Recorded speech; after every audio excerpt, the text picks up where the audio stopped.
안녕하세요, 여러분. 반갑습니다. 네. 오늘은요, 그 발성 연습에 관련된 건 아니고요. 그 많은 분들이 이제 연축성 발성 장애에서 그 드시는 약에 대해서 좀 궁금해 하시는 분들이 있어서 약에 관한 이야기 조금 나눠보고자 합니다. 먼저 그 연축성 발성 장애는 사실 지금까지 나와 있는 치료제는 없습니다. 그 최근에 유명하신 그 교수님 계시잖아요. 그 최 교수님께서 몇 년 전에 그 이제 몇 년이 지나면 그 발성장애 관련된 약이 나올 거다라고 말씀하셨다고 해요.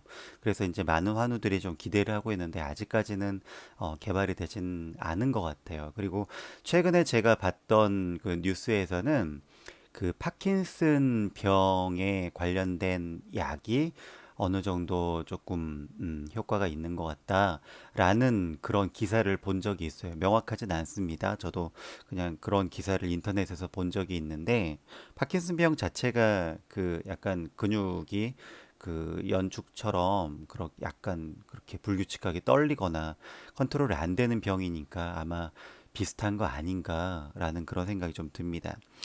그래서 아직까지 치료제는 없고요. 대신에 이 증상들에 좀 완화해 줄 수 있는 그런 약들 있죠. 그러니까 무슨 말씀이냐면 치료제가 없어요. 없기 때문에 약을 드셔도 이걸로 낫는다라고 생각하시면 안 됩니다. 안 되고 연축 증상을 어느 정도 조금 이렇게 완화시켜주는 그런 용도로만 사용을 하셔야 돼요. 그래서 이 약을 꾸준히 먹으면 낫습니까? 그런 거 없습니다. 없고요. 그냥 연축 증상을 조금 완화해 준다. 이렇게 생각하시면 됩니다. 가장 대표적으로 연축성 발성 장애에서 먹는 약이 이 리보트릴이죠. 네. 리보트릴 같은 경우는 뭐죠? 이게 리보트릴 0.5mg. 네. 잘 보이나요? 리보트릴 0.5mg인데요. 이거는 전문의약품이에요. 아주 그냥 여기 무섭게 향정신성이라고 써 있죠. 향정신성. 처음에 저도 이거 보고 되게 깜짝 그 마음이 좀 안 좋았어요. 내가 정신과 약을 먹어야 되나? 근데 이 리보트릴 같은 경우는 이게 항정간제라고 하죠. 그러니까 간질약이에요. 그러니까 간질 같은 경우 이제 그 몸이 이렇게 막 떨리는 거잖아요. 근데 그거를 방지해주는 그런 약이죠. 그래서 우리가 연축성 발성장애 같은 경우 성대가 우리 컨트롤 되지 않게 떨리는 게 문제이기 때문에 우리 의도랑 상관없이 이렇게 연축을 반복하는 거기 때문에 이 약을 가장 그 많이 처방을 해주시는 것 같아요. 뭐 그 증상에 따라서 여러 가지로 이제 먹을 수 있는데 어떤 분들은 근데 저희가 먹는 그 양은 이거 0.5ml 한 알에 0.5mg인데 되게 조그매요. 잠깐만요. 되게 조그만 그 알약 하나인데 그 요거 한 알 자기 전에 한 알 먹으라고 이렇게 처방을 저는 처음에 그렇게 받았었어요. 그 압구정에 있는 이응 시옷 그 이비인후과에서 맨 처음에 처방을 해주셨어요. 그 되게 우연히 처방해 주셨어요. 저는 이걸 알고 달라고 했던 건 아니고요. 그 뭐지? 보톡스 맞으러 다닐 때에 혹시나 선생님한테 혹시 약도 있나요? 라고 그냥 물어봤어요. 그냥 물어봤더니 선생님이 네, 처방해 드릴게요 하더니 요거 한 통, 120정짜리 한 통인데 100정이구나. 네, 100정짜리인데 요거 한 통을 그냥 처방을 해 주시더라고요. 그래서 석 달분이라고. 그래서 한 통 그냥 받아왔거든요. 근데 한 통 되게 비쌀 줄 알았어요. 한 통이라 100정 들어있어서. 근데 저렴했어요. 그 당시에. 몇천 원 안 했던 걸로 기억해요. 그래서 저렴해서 타 와서 그냥 먹었는데 그때 보톡스 맞고 있을 때라 자기 전에 하나씩 먹으라고 해서 자기 전에 하나씩 먹고 잤거든요. 잠은 엄청 잘 와요. 나른해지거든요. 처음 먹을 때는 많이 나른해요. 그래서 한 30 먹고 나서 30분 정도 지나면 굉장히 잠이 막 쏟아졌었어요. 그렇게 해서 먹었는데 나른한 거 외에는 크게 그 당시에는 뭐 연축 증상이 나아졌다고 느껴지는 게 별로 없었어요. 네, 그랬습니다. 그래서 며칠 먹다가 그냥 안 먹었어요. 안 먹고 그냥 집에 놔뒀는데, 프리미엄 보톡스 1년 맞는 게 이제 끝나고 돈이 없어가지고 이제 그다음부터 못 맞았거든요. 경제적으로도 이제 목소리가 안 나오니까 제가 다 하는 일이 다 목으로 하는 일이어서 그때 이제 직장을 이제 그 일을 안 하고 있었던 때라 금액이 너무 부담되고 또 원하는 만큼의 효과도 나타나지 않아서 보톡스를 이제 포기를 했었어요. 포기하고 나서 이제 집에 이제 이약이 있으니까 이제 다시 먹기 시작을 한 거죠. 약이라도 먹어보자 하고. 그렇게 해서 이제 좀 꾸준히 먹게 됐었는데, 또 먹다 보니까 또 그때 이제 보톡스 안 맞을 때라 약간 그 심리적인 영향도 좀 있는 것 같긴 한데 조금 더 괜찮아지는 것 같다라는 생각이 좀 들었었어요. 그러다가 이제 다 떨어지니까 처방을 받아야 되잖아요. 근데 다시 보톡스 안 맞는데 다시 그 전문 병원에 가기도 거리도 그렇고 시간도 그렇고 또 가기도 좀 애매해서 그냥 가까운 병원들에서 혹시 처방을 받을 수 없을까 하고 수소문해서 뭐 이제 뭐 신경외과 같은 곳을 찾아갔죠. 그래서 그 선생님한테 사정을 다 말씀을 드리고 진단을 받고 그렇게 해서 처방을 받았는데 리보트릴만 처방을 받은 게 아니고 어, 그 카페에서 우리 목소리 카페 있잖아요. 그 카페에서 누가 인대노를 드신대요. 인대노를 병원에서 같이 처방을 해줬대요. 그래서 리보트릴과 인대노를 한번 같이 먹어보면 어떨까 하고 인대노를 처방을 해달라고 그랬어요. 그래서 리보트릴과 인대노를 그 당시 이제 한 달치 처음에 2주였구나. 2주치를 처방을 받아서 먹고 이대놀은 요 그냥 약국에서 처방해 준 거라 그냥 약통에 이게 받아 왔는데 이렇게 생겼어요. 요거 10ml짜리 인대놀 10ml짜리 되게 조그맣죠? 되게 조그매요. 리보트릴도 요만해요. 사이즈가 0.5mm인데 요거보다 사이즈가 약간 큰 것 같아요. 약간 분홍색이고 인대놀은 흰색이고 10ml는 요렇게 조그맣습니다. 네. 인대놀을 같이 처방을 받아서 10ml짜리 자기 전에 리보트릴 한 알과 인대놀 하나를 같이 복용을 했었지요. 네, 그렇게 꾸준히 복용을 했는데 한 달 먹었는데 목소리에는 조금 좋아지는 것 같았어요.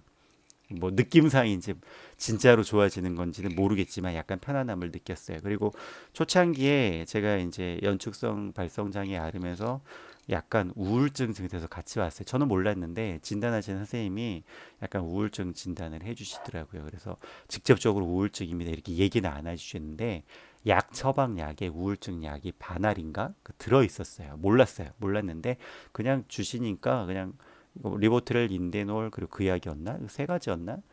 좀 오래돼가지고 기억이 가물가물한데 그렇게 처방을 받았는데 약사 아저씨가 우울증 약이네요. 아이고 많이 힘드신가 봐. 이렇게 얘기해가지고 알았어요. 그 얘기를 안 하셨으면 좋았을 텐데 모르고 그냥 먹었을 텐데 그걸 처음에 처방받았을 때 되게 마음이 안 좋았었어요. 아 이제 우울증까지 왔나? 어디까지 가는 거지? 어디 뭐 정말 바닥까지 내려왔다고 생각했는데 땅굴 파고 들어가네 뭐 이런 별 생각이 다 들었어요. 근데 막상 먹으니까 되게 뭐 기분 좋아지더라고요. 편안해지더라고요. 그래서 우리 연축 환자들 되게 예민해지시잖아요. 그래서 상대방이 내 말 못 알아들어도 되게 속상하고 상처받고 특히 뭐 이제 뭐 가게 같은 데서 그 얼마예요 물어봐야 되는데 그 상대방이 네? 라고 대답을 그 소리 너무 싫었어요. 네? 이거 제일 싫어하는 소리였어요. 내 목소리 못 알아들어서 네? 라고 대답하는 거. 대답을 못하고 그냥 못 알아듣는 표정으로 이렇게 쳐다보는 것도 그것도 너무 막 상처가 되고 별거 아닌 건데 다른 사람들의 그 반응에 대해서 되게 민감해지고 그랬던 건데 그 우울증 약 먹을 때는 상처 안 받더라고요. 그렇게 해도 괜찮더라고요. 그러면서 목소리도 그러니까 마음이 편해지니까 목소리도 좀 편안하게 나오는 듯한 느낌이었어요. 그렇게 그거를 한 석 달 먹었던 것 같아요. 석 달 그 리보트릴과 또 인데놀과 그리고 그 우울증 약을 한 3개월 먹었던 기억이 있어요. 근데 중간에 인데놀은 바꿨어요. 한 달 정도 먹었는데 이게 약간 속이 미쓱거리는 그런 부작용이 일어났었어요. 가슴이 좀 답답하고 좀 약간 뭐랄까 멀미하는 듯한 느낌이 계속 났었어요. 이게 왜 그러냐면 인데놀 같은 경우는 이게 그 일종의 혈압약이에요. 그래서 심장 박동을 이렇게 낮추는 약이에요. 혈압을 낮추는 약. 그렇기 때문에 그 아마 그 혈압이 낮아지니까 그런 증상이 일어나지 않았나 싶어요. 근데 안 맞았던 모양이에요. 그래서 선생님이 그때는 인대놀이 이제 부작용이 생기니까 인대놀과 같은 그 효과를 볼 수 있는 다른 약을 처방해 주셨어요. 그게 이 콩코르라는 약이거든요. 이게 혈압약이에요. 요것도. 요거는 보면은 이제 그 요것도 이제 혈압을 떨어뜨리고 심장 박동을 좀 떨어뜨리는 심장약이에요. 보면은 이제 심장 모양, 하트 모양으로 생겼죠. 요 약을 2.5ml, 콩코르 2.5ml 요거를 처방을 해주셔서 요거를 또 이제 꾸준히 먹었어요. 요거는 잘 맞았어요. 부작용 없이. 그래서 그 후로는 리보트릴과 이 콩코르를 거의 한 8개월 정도 복용을 꾸준히 했는데 그러면서 물론 약으로만 한 건 아니었어요. 약 먹으면서 계속 발성 연습을 했습니다. 그러면서 꾸준히 꾸준히 그렇게 했더니 어느 정도 목소리 계속 좋아졌었어요. 그리고 이제 목소리가 어느 정도 돌아오니까 거의 1년 가까이 약을 그렇게 저는 먹었어요. 먹었더니 목소리가 그약 때문에 돌아온 건 아니고요. 발성 연습을 꾸준히 했기 때문에 돌아온 거예요. 근데 그렇게 해서 이제 목소리가 어느 정도 돌아오니까 이제 약을 한번 끊어봐야 되겠다 생각을 했는데 약을 끊으려고 하니까 이게 의존성이 아예 그렇게 있는 약들은 아니래요. 그렇게 심하게 의존성이 있는 약들은 아닌데 그리고 저희가 먹는 양이 그렇게 많은 양이 아니에요. 요거 한 알과 인대놀 한 알 정도가 그렇게 많은 양이 아니에요. 그래서 많은 분들이 부작용도 되게 두려워하시고 또 의존성 생기면 어쩌나 해서 두려워하시는 분들이 있는데 그 정도 아니거든요. 그래서 1년 정도 먹고 이제 목소리가 괜찮으니까 한번 끊어봐야 되겠다 하고 끊었어요. 근데 확 끊으면은 저 가끔 이제 이거 빼먹고 안 먹을 때 있거든요. 하루 정도 안 먹은 거는 별로 그렇게 티가 나지 않아요. 잊어버리면. 내가 약을 먹었다고 착각하고 있으면은 심리적인 것 때문인지 모르겠지만 별로 그 큰 차이를 못 느꼈어요. 아무튼 이제 끊어야 되잖아요. 끊어야 되는데 혹시라도 모르니까 그 조금씩 줄여 나갔어요. 그러니까 어 처음에는 이제 그 리보트릴은 그대로 먹고 인데놀만 반알로 줄여가지고 한 일주일. 그 다음에 그 다음 일주일은 인도를 빼고 리보트릴만 먹고 그러면서 그 다음 일주일에 리보트릴을 이제 반알로 줄이고 그래서 한 총 한 4주 정도 걸려서 어 4주 아니었는데 한 2, 3주였던 것 같은데 그렇게 안 했나? 반알씩 먹다가 줄였나? 한 2주 정도 2주 정도 제가 걸렸던 걸로 2, 3주 걸렸던 걸로 기억하는데 아무튼 그런 식으로 반으로 줄이고 아예 줄이고 뭐 반으로 줄이고 아예 줄이고 이런 식으로 해서 줄였어요. 그렇게 해 나갔어요. 어, 그렇게 해서 약을 완전히 끊었고요. 아, 이렇게 했나 보다. 그러니까 인데놀 반반 먹었나? 네. 반반만 둘 다 반반 먹고 그 다음에 얘를 빼고 얘만 밥 먹고 그 다음에 얘 아예 안 먹고 이런 식으로 해서 한 3주 걸렸던 것 같아요. 하여튼 그런 식으로 어떻게 해서든지 상관없어요. 그런 식으로 해서 약을 점점 줄여 나가는 거 상관없고 아예 그냥 확 끊어도 한 2, 3일은 약간 좀 그 금단 현상이라고 할까요? 그렇게 나타나요. 왜냐면 인대놀 같은 경우는 이제 그 뭐죠? 혈압을 낮추는 약이잖아요. 그래서 심장 박동을 좀 그 떨어뜨리는 약인데 이걸 딱 빼니까 약간 이제 더 예민해지고 조금 예민해지고 그리고 약간 이렇게 박동이 좀 심장이 가슴이 약간 두근두근하고 거의 1년을 먹었으니까요. 그런 게 있는데 한 일주일 지나니까 뭐 전혀 처음에 한 2, 3일은 약간 그런 그게 몸으로 느껴질 만큼의 느낌이 있었지만 그거 지나면서 점점 괜찮아지고 일주일 정도 지나니까 완전 일상생활에 전혀 전혀 뭐 지장 없을 만큼 아무렇지도 않았어요.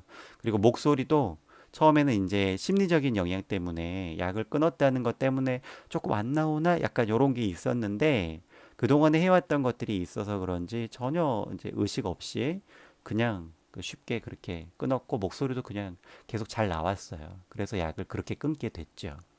지금도 이제 가끔 연축 증상이 조금씩 드러날 때 있어요. 저는 이제 저 같은 경우는 말할 때는 거의 정상이고요.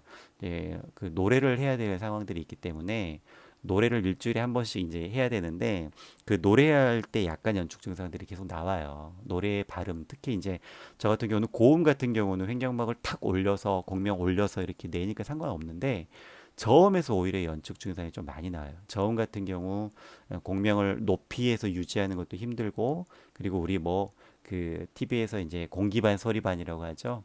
그렇게 성대를 다 붙이지 않고 성대에 막 호흡을 많이 실어가지고 보내는 발성들을 하기 때문에 그 저음 발성에서 연축 증상들이 조금 나오는데 그런 것 때문에 이제 노래하기 전날 밤에는 아직 그 남아있는 약이 조금 있어서 한 알씩 지금 먹고 있긴 하죠. 그리고 사람들 앞에 선다는 그런 긴장감, 부담감도 있잖아요. 그런 것 때문에도 좀 이제 먹고 있어요. 근데 그 이게 그 몸 컨디션이 안 좋아서 이제 먹는데요. 그 수면 그 규칙적인 수면 그리고 수면 시간이 잘 보장이 되고 그리고 피곤하지 않고 최상의 컨디션일 때는 안 먹어도 전혀 상관이 없어요. 마음이 좀 불안하기 때문에 제가 이제 먹고 있는데 이 약 떨어지면 안 먹을 거예요. 네. 네, 아무튼 그렇습니다. 지금은 거의 약을 끊었다고 볼 수 있죠.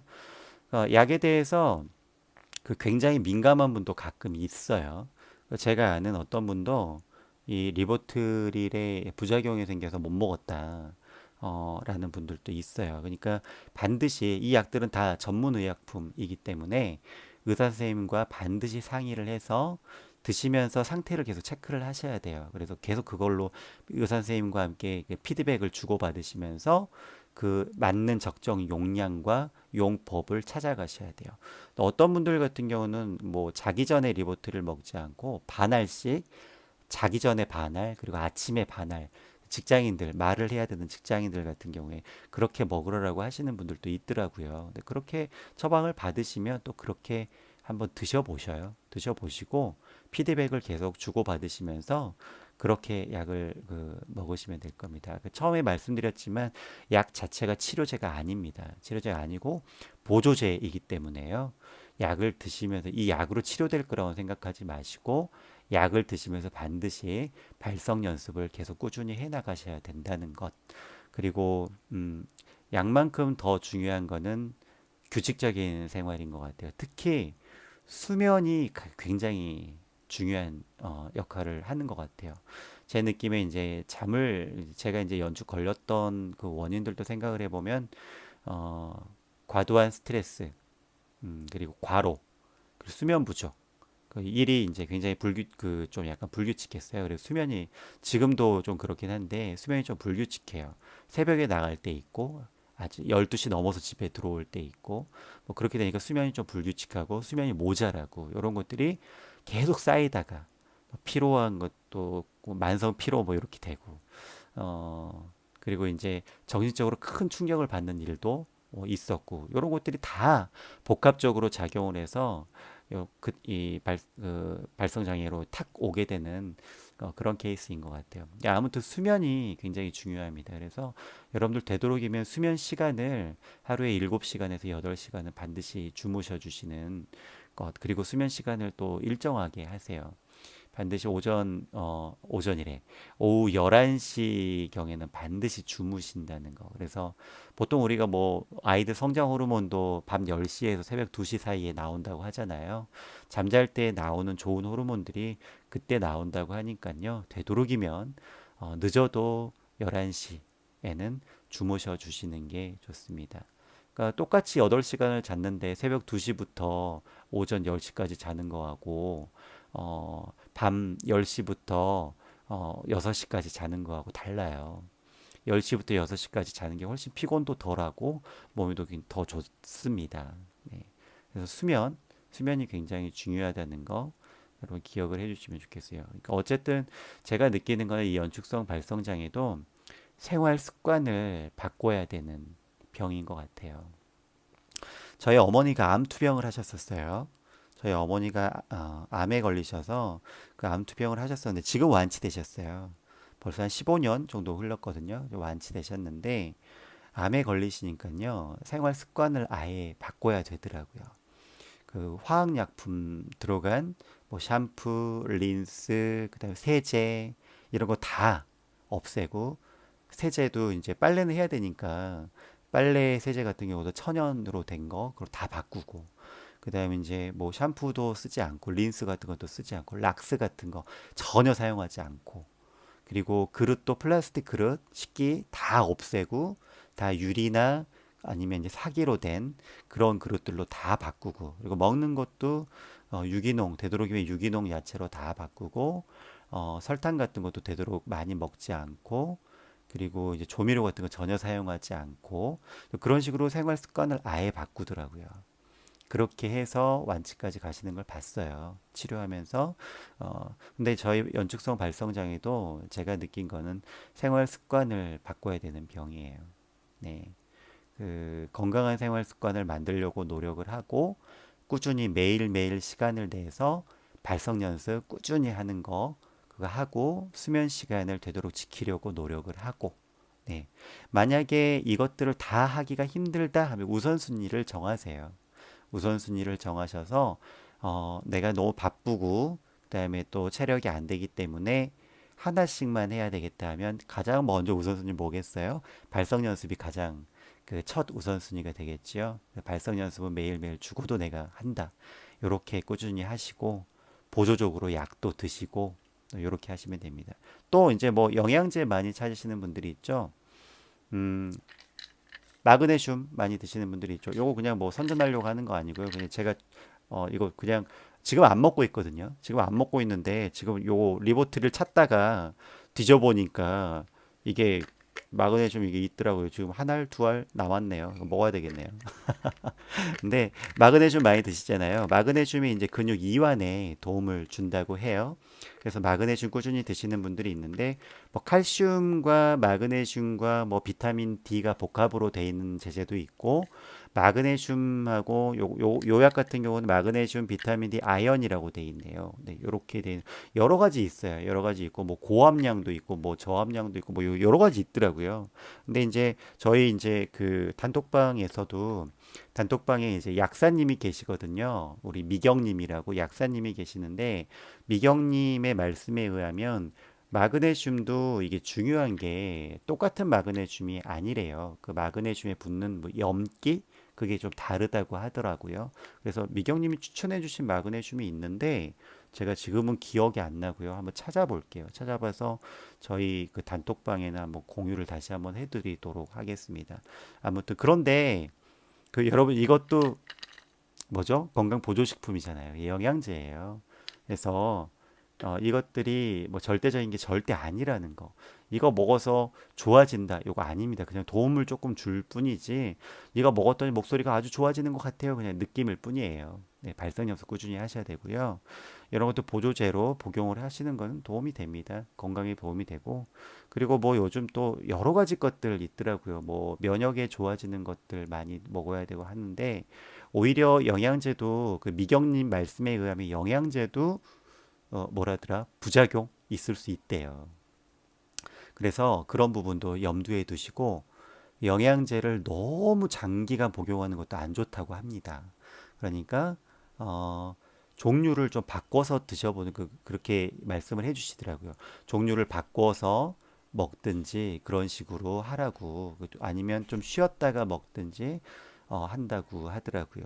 그리고 가장 좋은 것은 음식으로 섭취하는 게 가장 좋다. 그러니까 골고루 네, 영양소를 골고루 섭취하는 거, 음식으로 먹는 게 가장 좋다는 거, 건강한 식습관도 좋다는 거. 그 연축 그 걸린 분들이 대부분 여자분들이 굉장히 많아요. 근데 그 어떤 분들은 과도한 다이어트 하다가 연축 증상이 왔다는 분도 있어요. 그러니까 이 부분도 염두를 하시고 영양분도 잘 섭취하시고 또 규칙적인 수면 습관, 그러니까 규칙적으로 생활하시고 이런 것들이 중요하다는 거 아시면 되겠습니다. 오늘은 약에 대한 이야기 좀 나눠봤습니다. 다음 시간에도 다음에도 혹시 여러분들 궁금하신 점들 또 있으면은 같이 또 이야기 나눠보는 시간 갖도록 하겠습니다. 네, 다음에 또 뵐게요.